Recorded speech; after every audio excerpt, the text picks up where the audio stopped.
मोदी खुद 8वीं फेल, जिसकी डिग्री डुप्लीकेट, और किसानों के बच्चे इतने पढ़े लिखे, क्या किसान के बच्चे सारे पागल हैं? जब मोदी जी काशी तक पहुंच सकते हैं, मोदी जी बिहार पहुंच सकते हैं, तो यहाँ आने में मोदी जी को क्या तकलीफ है? वो मैं बताता हूँ क्या तकलीफ है। मोदी जी पढ़े लिखे हैं नहीं। सारी बकवास है, इससे झूठी पार्टी, इससे निकम्मे, कोई दूसरा कोई हो ही सकता। और आप देख रहे हैं टाइम्स एक्सप्रेस। फिलहाल जो है मैं सिंगू बॉर्डर पर हूँ, जहाँ मेरे साथ जो है तमाम किसान हैं। हुक्के के बीच में यहाँ पर जो है किसानों के साथ हम लोग मौजूद हैं। यहाँ पर बातचीत करेंगे कि ये जो तमाम किसान यहाँ पर पहुंचे हुए हैं, इन सभी से बातचीत करेंगे कि अब ये जो आंदोलन है ये कब तक चलेगा और कैसे चलेगा। कैसे देख रहे हो जी मोदी सरकार से आप लोग जो जिस तरीके से जो संघर्ष चल रहा है, किसानों का जो मुद्दा है, जो 3 कानून जो सरकार लेकर आई है उसको लेकर आप लोग विरोध कर रहे हैं, क्या लग रहा है कब तक समाधान निकल पाएगा? जब तक समाधान नहीं होगा, जब तक सरकार हमारी बात नहीं मानेगी, तब तक किसान यहाँ से उठने वाला बिल्कुल नहीं है। मोदी जी तो कह रहे हैं आप लोगों की भलाई के लिए हो रहा है सब, आप फिर आकर समझाओ ना। जब वो ये कहता है हमारी भलाई के लिए है, वो ये कहता है कि भी किसान समझे नहीं है, वो ये कहता है भी किसान समझे नहीं अब तक। मोदी खुद 8वीं फेल, जिसकी डिग्री डुप्लीकेट, और किसानों के बच्चे इतने पढ़े लिखे, क्या किसान के बच्चे सारे पागल हैं? किसान सारे पागल बैठे हैं यहाँ पर। सबसे ज्यादा अकलमंद इस देश के अंदर कोई है तो मोदी है।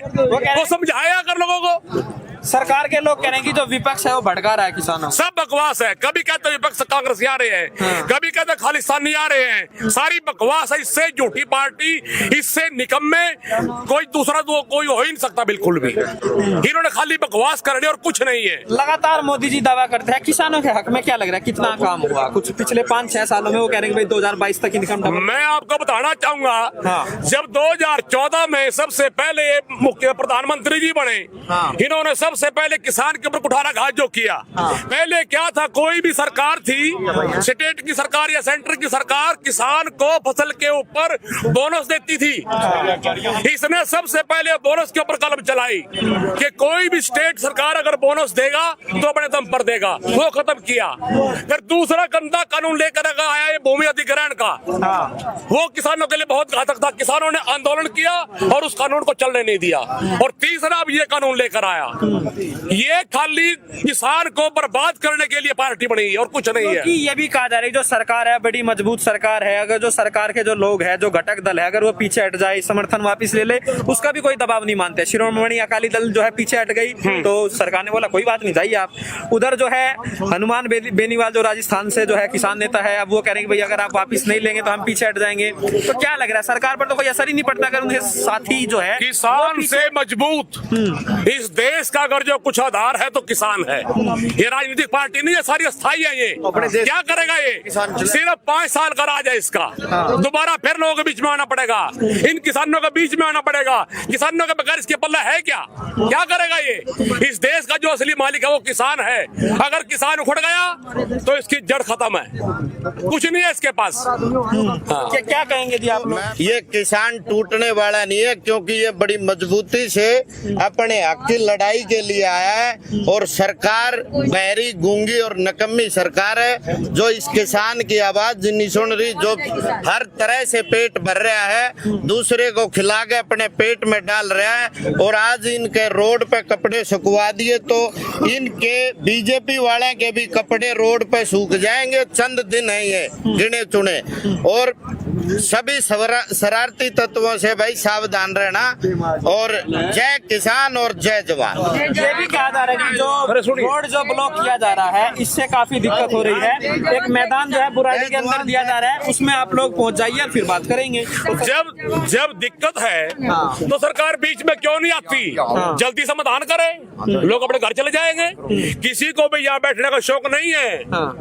कोई ऐसी बात नहीं है, सब अच्छे घरों से हैं, सारा सिस्टम इनका अच्छा है। जो अपने घरों में जाकर आराम करेंगे, अपना काम देखेंगे। भाई तुम उनसे भी करो। यहाँ बैठने का शौक किसी को नहीं है। सरकार जितनी जल्दी हो सके इन लोगों के बीच में आए, इनकी समस्या का समाधान करे, अपने घर चले जाएंगे लोग सब। क्या कहेंगे युवा, कैसे देख रहे हैं? ओ भाई मोदी जोड़े हाथ, ठीक है, अपने कानून वापस ले ले यार, ठीक है भाई। अपने जैनाथन हमारे भला करना ना, स्वामीनाथन ने रिपोर्ट लागू कर ले। वो तो कह रहे कर दिया है। ठीक है, कौन कह रहा कर मोदी दिया? जी कह रहे हैं हमने तो कर दिया, स्वामीनाथन कहाँ कर दिया है? काले कानून है तो नहीं, वो कह रहे हैं हमने किसानों को 1.5 गुना मूल्य दे दिया। ओ भाई कहाँ मिल रहा मैं है? इसके बारे में बताऊंगा। भी नहीं, खत्म कर रहे हैं तो 2013 में इन्हीं की सरकार के जो नुमाइंदे थे वो उस वक्त स्वामीनाथन के आधार पर 2100 रुपया रेट क्यों का बताते थे 2013 में, जबकि आज 7-8 साल बीतने के बाद भी आज भी क्यों का रेट हमारा 2100 रुपये नहीं है, तो क्या लागू कर दिया? देवीलाल ने याद करा जोड़का जी, वापस आ जाओ जी दोबारा उसके रूप में, कोई सा बंदा जी दूसरा। दुष्यंत चौटाला हरियाणा के अंदर वो कह रहे हैं कि भाई एमएसपी जो है वो उसको मिलेगी गारंटी के बाद। कहाँ मिल रही जी? कहाँ मिल रही? कौन कह रहा मिल रही जी? जाकर देखिए मंडिया में किसान ना कितना बुरा हाल है। पहले मोदी आता था, मोदी बड़ा चोर है, कहता था मोदी आएगा, और मोदी कहता था देखिए इसकी भी एक बात है, मैं बताऊंगा आपको। 2013 में हमारी बासमती जीरी, सुनिए एक मिनट, 2013 में हमारी बासमती जीरी 6000 रुपये क्विंटल बिकी। 7 साल पहले फसल का रेट 6000 रुपये क्विंटल, जो आज सिर्फ 22-23 रुपये क्विंटल बिकने लग रही है। कहाँ है रिपोर्ट, कहाँ है एमएसपी? और दूसरी बात देखिए आप, मक्की का रेट एमएसपी है 1800 कुछ, 1888 और बिकने लग रही है 800 रुपये क्विंटल, 800-700। कहाँ एमएसपी? अगर आप लोग मंडी में जाए लेकर तो एमएसपी नहीं मिल रहा, फिर भी नहीं मिल रहा, बिल्कुल नहीं मिल रहा, मिल ही नहीं रहा।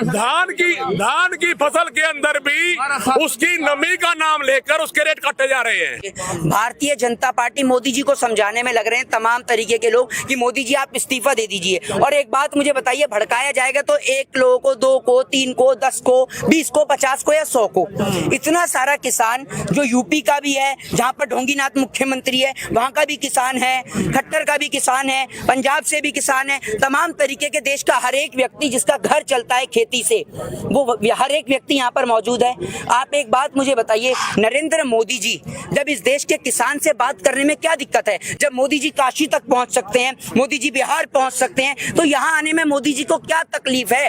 वो मैं बताता हूँ क्या तकलीफ है। मोदी जी पढ़े लिखे हैं नहीं, मोदी जी को अपनी डिग्री साबित करने में इतना समय लग जाता है, लाखों करोड़ों रुपए डिग्री पे कर देते हैं। तो मोदी जी, मैं आपको बताता हूँ, सुनिए, अगर मोदी जी यहाँ आ गए तो देश का किसान उनसे सीधा संवाद करेगा। और अगर मोदी जी को वाकई में ही पता है इस बिल के बारे में, तो आइए आप जनता के बीच, देश के किसान के बीच आइए ना, आप किसान के बीच आकर एक एक किसान से पूछिए कि आपको समस्या क्या है, उस समस्या का समाधान प्रधानमंत्री बताएंगे। व्यस्त है पार्षद जिताने में, जो है पूरी बीजेपी अध्यक्ष लगे हुए हैं हैदराबाद, ग्रेटर हैदराबाद में, तो क्या लग रहा है किसानों के लिए टाइम नहीं है? ऐसा है, अभी कोरोना नहीं है वहाँ हैदराबाद में, अभी वहाँ चुनाव खत्म हो जाए तो वहाँ पर भी कोरोना हो जाएगा।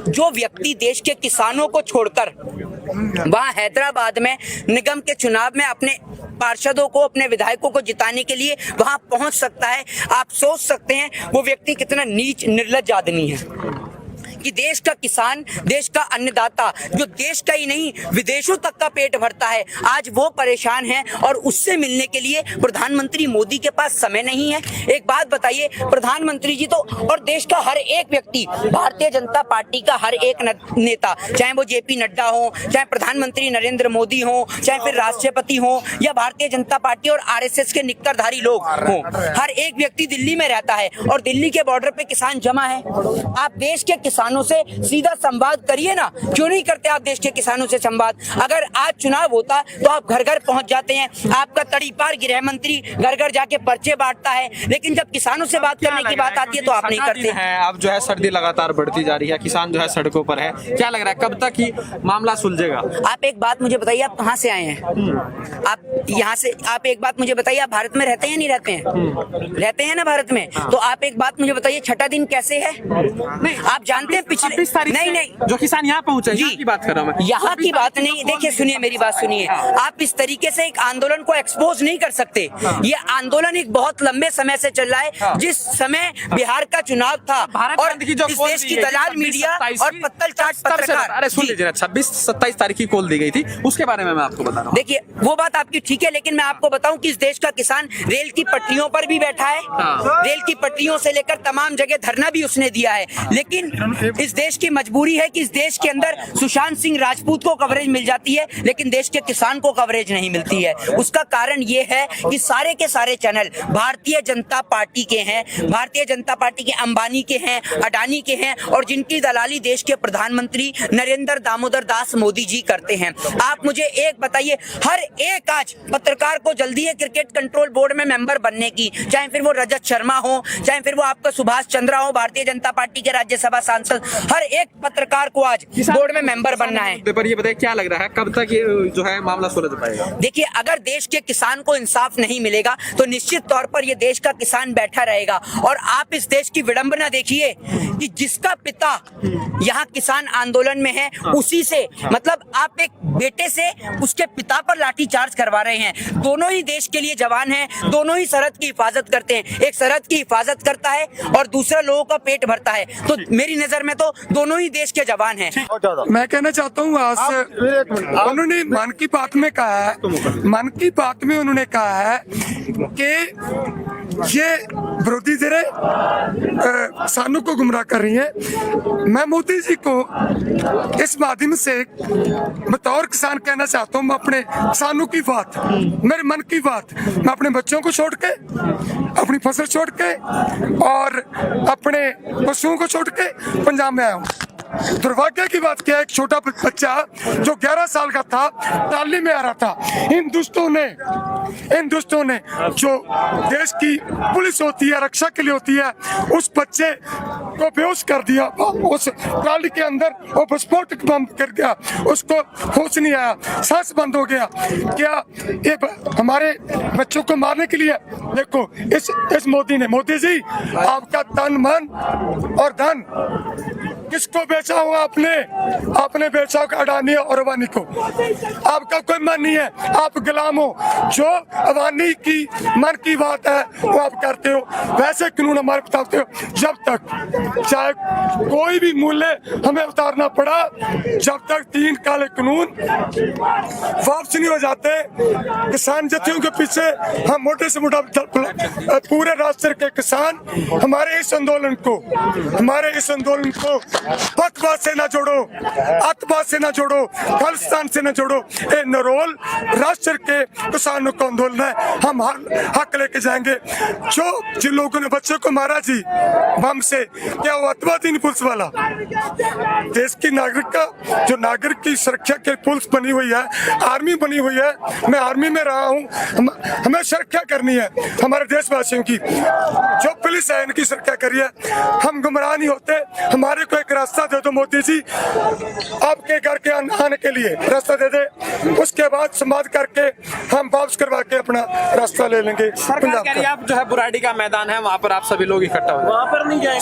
सुने वहाँ पर जाएंगे तो उसमें हमारा नुकसान ये होगा कि ये सरकार तो चाहती है कि आप गुट्ठे लाइन लाकर वहाँ अपना राशन पकाओ और खाओ और खाते रहो जब तक तुम्हारा मन है, तो जो करना है करते जाओ। ऐसे नहीं हम करेंगे। हम मोदी साहब आपको जगाने आए हैं, हम जगा कर जाएंगे। आपकी सड़कों के ऊपर बैठेंगे, सड़कों के ऊपर बैठकर ही ये संघर्ष करेंगे। हम कहीं नहीं जाएंगे बुराड़ी मैदान में, चाहे कोई किसी भी मैदान में अगर बुलाना ही है तो जंतर मंतर पे बुलाओ। अगर तुम्हारे रामलीला मैदान में भी नहीं जाएंगे, जंतर मंतर में बुलाओ। अगर बुलाना तो सीधा जाएंगे, वहाँ बैठेंगे, जितना देर बताओगे हम बैठेंगे। देख सकते हैं तमाम जो किसान लोग जो यहाँ पर पहुंचे हुए हैं, लगातार ये सभी लोग जो है डटे हुए हैं। सभी किसान जो है लगातार डटे हुए हैं और जो कृषि कानून है उसके खिलाफ जो है विरोध प्रदर्शन लगातार जो है बढ़ता जा रहा है। और मोदी सरकार के लिए जो है ये जो है एक बड़ा मुद्दा हो गया है, कैसे इस मुद्दे को जो है सुलझाया जाए। Arun Kumar, times express.